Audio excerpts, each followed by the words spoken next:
Clear हो जाएंगे और आप नीट में हम जो चैप्टर्स पढ़ाएंगे उसके सारे के सारे क्वेश्चंस सही करके आ जाओगे।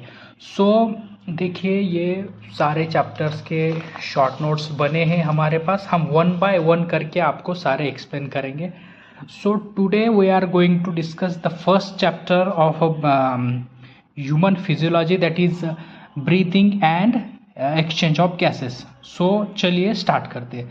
तो देखिए जो फेरिंग्स होता है आपको याद रखना है, इसमें पूरा शॉर्ट नोट्स, मतलब आपने पहले बायोलॉजी, आपने पहले ब्रीदिंग और एक्सचेंज ये चैप्टर पढ़ा है या नहीं पढ़ा है कोई प्रॉब्लम नहीं, आप इधर से अभी से स्टार्ट करेंगे, मैं जो बताऊंगा उसको भी याद करेंगे तो मोर देन सफिशिएंट है। और जो ये नोट्स बनाए हैं एक्सट्रैक्ट करके एक सिंगल पेजेस में आपके जो नोट्स बनाए हैं इसका लिंक मैं डिस्क्रिप्शन में दे दूंगा, ये नोट्स भी आपको प्रोवाइड कर दूंगा। ओके सो शुरू करते हैं गाइज। देखिए जो फेरिंग्स होता है, फेरिंग्स को फेरिंग जो पाइप होती है ईसोफेग, मतलब हम जो एयर अंदर लेते हैं कहाँ से, नॉस्ट्रिल से, वो नेजल चैम्बर में जाती है, वहाँ से फेरिंग्स में जाती है। तो जो फेरिंग्स होता है वो क्या करता है, फूड प्लस एयर, फूड और एयर दोनों को कंटेन करने वाला जो पाइप है उसको बोलते हैं फेरिंग्स। और उसके बाद जो लैरिंग्स होता है वो कैसा होता है, कार्टिलेजिनस फ्लैप होता है, लैरिंग्स को कार्टिलेजिनस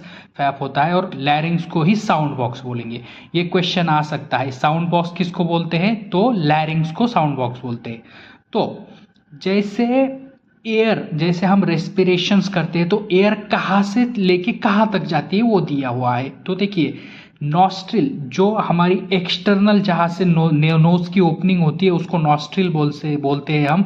नॉस्ट्रिल से एयर होते हुए नॉस्ट्रिल से नेजल चैम्बर में जाएंगी, उसके बाद फेरिंग्स में जाएंगी। Pharynx is a common passage for food and air. क्या देखा था, pharynx common for food and air. तो एक्सटर्नल नॉस्ट्रिल से कहाँ पर गई, नेजल चैम्बर, वहां से फेरिंग्स में, फेरिंग्स के बाद लैरिंग्स में, लैरिंग्स क्या है, साउंड बॉक्स, और लैरिंग्स के बाद जो एयर हम अंदर ले रहे हैं वो जा रही है ट्रकिया में, ट्रकिया के बाद ब्रोंकाई में जा रही है। और ब्रोंकाई के दो पार्ट्स होते हैं, left bronchi and right bronchi. और ब्रोंकाई के बाद ब्रोंकियोल में एयर जा रही है और ब्रोंकियोल में से फाइनली एयर कहाँ जा रही है, alveoli. Alveoli is the exchange part. Okay ये फाइनल पार्ट है, यहाँ पे एयर एक्सचेंज होगी ब्लड के साथ। ओके सो देखिए हमने क्या देखा, लैरिंग्स में क्या है, glottis covered by epiglottis prevent entry of food into लैरिंग्स। ये क्वेश्चन आ सकता है। देखिए लैरिंग्स किससे कवर्ड है, बाय इपीग्लॉटिस, और इपीग्लॉटिस क्या काम करता है, prevent entry of food into लैरिंग्स। Epiglottis food की एंट्री लैरिंग्स में नहीं होने देता। मतलब लैरिंग्स किसका काम करता है, साउंड बॉक्स का। साउंड बॉक्स का मतलब हम जहां से बोलते हैं तो खाना हमारे साउंड प्रोडक्शन के बॉक्स में नहीं जाना, ये कौन प्रिवेंट करता है, इपीग्लॉटिस, ये याद रखना है। ट्रकिया क्या है, trachea is a long divided at fifth thoracic vertebra. Trachea एक लॉन्ग ट्यूब है और ट्रकिया कहाँ पर डिवाइड होती है, फिफ्थ थोरैसिक वर्टिब्रा, जो 5 नंबर का थोरैसिक वर्टिब्रा, थोरैसिक कैविटी में जो फिफ्थ थोरैसिक वर्टिब्रा है वहां पे ट्रकिया क्या होता है, डिवाइड होता है। उसके बाद हमने देखा था ब्रोंकाई। ब्रोंकाई क्या है, divided as right bronchi and left bronchi as primary, secondary and tertiary bronchi. उसके बाद अल्वियोलाई क्या है, हमने अभी बताया था, alveoli is exchange part. Exchange part मतलब यहां से ऑक्सीजनेटेड एयर एक्सचेंज हो रही है। देखिए diffusion of O2 and CO2 between blood and atmosphere.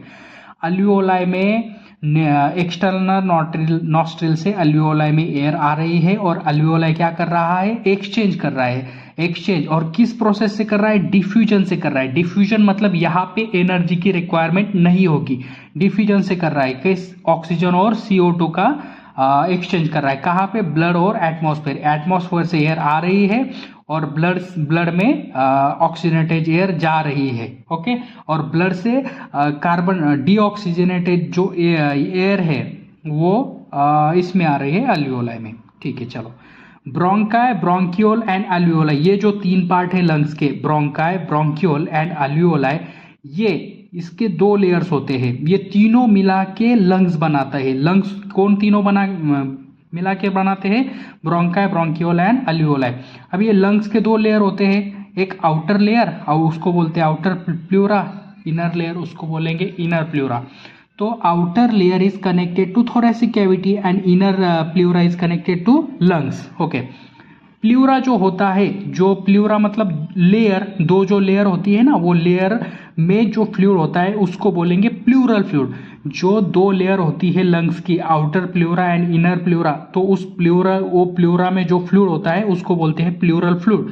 और ये प्लूरल फ्लूइड क्या काम करता है? रिड्यूस फ्रिक्शन इन लंग सरफेस। तो ये क्वेश्चन आपको पूछा जा सकता है कि लंग्स के दो लेयर के बीच में जो प्लूरल फ्लूइड होता है वो क्या काम करता है? तो गाइस ये काम करता है कि रिड्यूस फ्रिक्शन इन लंग सरफेस। अब देखो ये भी इंपॉर्टेंट क्वेश्चन है। देखो इनकम्प्लीट कार्टिलेजिनस फ्लैप कहाँ पे होता है? इनकम्प्लीट कार्टिलेजिनस फ्लैप कहाँ पर होता है? Trachea, bronchi and bronchiole. Trachea, primary, secondary and tertiary bronchi और ब्रोंक्यूल, ये जो तीन पार्ट है ट्रकिया, ब्रोंकाई और ब्रोंक्यूल्स, इसमें क्या होता है? इनकम्प्लीट कार्टिलेजिनस फ्लैप होता है। ठीक है, चलिए अभी लंग जो कहाँ पे सिचुएटेड है लंग, और उसके चारों साइड में क्या है ये देखते हैं। देखो लंग के लोअर साइड में डायफ्राम है, लंग के लैटरल साइड में है रिब, लोअर साइड मतलब नीचे क्या है? डायफ्राम। और लंग के लैटरल साइड, दोनों साइड में आजू बाजू क्या है? रिब है।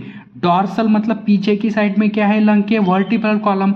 और लंग्स के आगे के साइड में मतलब वेंट्रली क्या है? स्टर्नम है। ओके, इसके बाद देखेंगे inspiration intrapulmonary pressure is less than atmospheric pressure.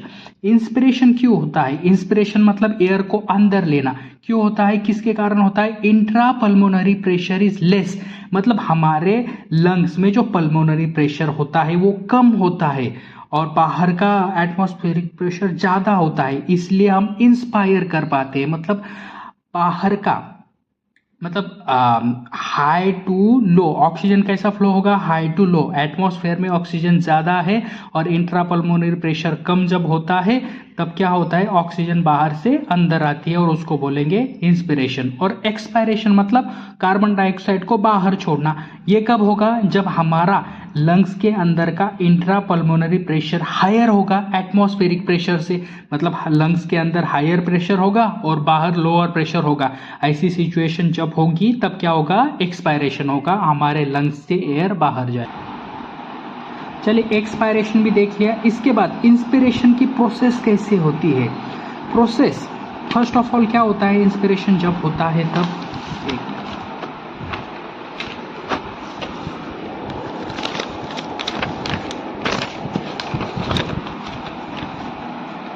हवा से